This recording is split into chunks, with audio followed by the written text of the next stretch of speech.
Dragnet was introduced as a radio drama in 1949, and in 1951 it successfully made the leap to television. It was a series that presented a strikingly realistic depiction of police work, without the thrills, spills, gunfights, and car chases that were typically featured in cop shows. It ran from 1951 to 59 for 8 seasons, then it was revived for another 3. It's been 52 years since Jack Webb's Dragnet went off the air. As such, the majority of the show's original cast has since passed away. Join Factsverse as we take a look at how each of Dragnet's stars died.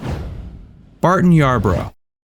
Born October 2, 1900, Yarborough was an actor who first got his start in showbiz appearing in radio dramas. He was perhaps best known for his roles as Doc Long on Carlton E. Morse's I Love a Mystery Productions and Clifford Barber on One Man's Family. On Dragnet, Yarborough played Sergeant Ben Romero. Barton was a cast member of the radio drama for 3 years, but the day he first appeared on the Dragnet TV series in 1951, he suffered a massive heart attack and passed away 4 days later at age 51. Following his sudden, tragic death, it was explained on the show that Ben Romero also died of a heart attack in the episode called The Big Sorrow.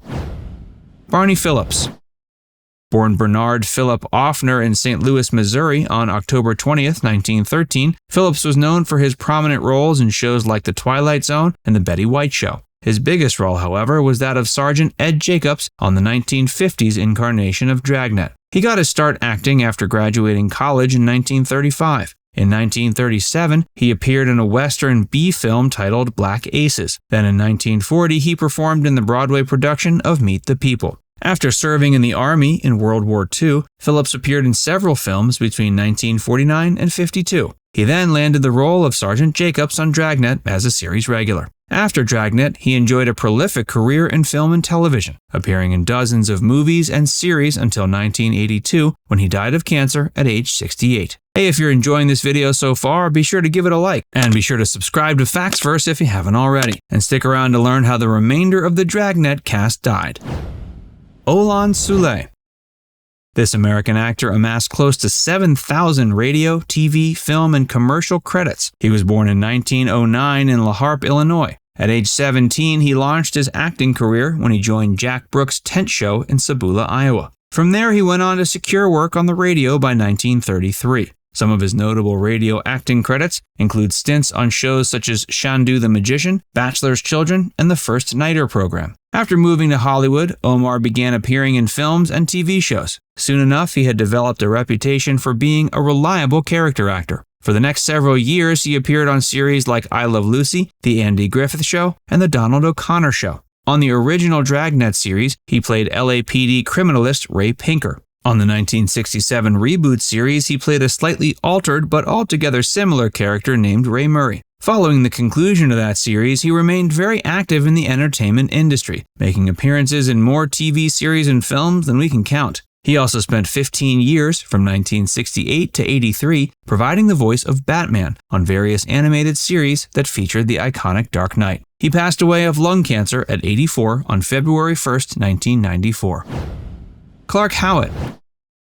Clark Howat was born in California in 1918. A bit of a late bloomer, Howat started his acting career in 1947, appearing in the Broadway production The Wanhope Building. That same year, he landed a minor role in the film Miracle on 34th Street. That ended up opening the door for him to appear in numerous films, often with uncredited or supporting roles. Some of his biggest film roles include parts in flicks like Airport, Customs Agent, California Passage, and My Blue Heaven. On television, he appeared in series like Highway Patrol, Navy Logs, Tales of Wells Fargo, and Dragnet, in which he played Captain Al Tremblay during the show's second run. Howat died of natural causes in Arroyo Grande, California at 91 on October 30, 2009.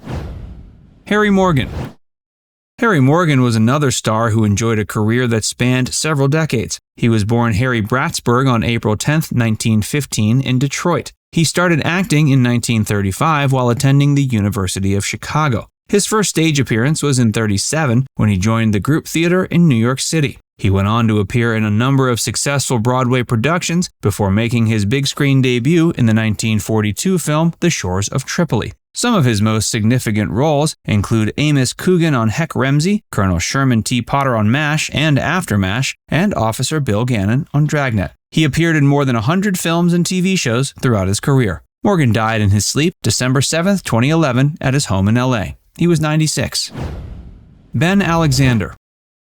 Starting out as a child actor in 1916 at age 5, Alexander appeared in a number of silent films before taking a step away from Hollywood to pursue other interests. He returned to the screen, however, in 1930 when he appeared in the World War I film All Quiet on the Western Front. For the remainder of the decade, he appeared in many leading and supporting roles in several low-budget films. In the 1940s, he found success as a radio announcer. In 1952, Jack Webb hired him on to replace Barton Yarborough, who had played Friday's partner, Detective Romero. Alexander was given the role of Officer Frank Smith, whom he played until the series ended in 1959. When the show was revived in 1967, Webb wanted Alexander to rejoin the cast, but he had already signed a contract to play the role of Sergeant Dan Briggs on ABC's Felony Squad. In 1969, Alexander was found dead in his home in LA after his family returned home from a camping trip. It was determined he'd suffered a heart attack. He was just 58.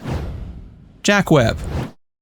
Born John Randolph Webb on April 2, 1920 in Santa Monica, Webb moved to San Francisco after being discharged from the military during World War II. He never actually got to serve, as he received a hardship discharge because he was the primary financial provider for his mother and grandmother. He also reportedly failed his flight training. In San Francisco, he was appointed a radio show announcer on ABC's KGO Radio. In 1946, he was given his own half-hour comedy program called The Jack Webb Show. In 1949, he moved to drama. His first dramatic radio role was in a series called Pat Novak for Hire, which co-starred Raymond Burr. After the success of that series, Webb worked on several other programs, including Johnny Madero, Pier 24, and Pete Kelly's Blues. In 1948, Webb was given a featured role in the film He Walked by Night, in which he played a crime lab technician investigating the death of California Highway Patrolman Irwin Walker. The real-life story behind that film inspired Webb to develop Dragnet. Dragnet premiered on NBC Radio in 1949 and ran until '57.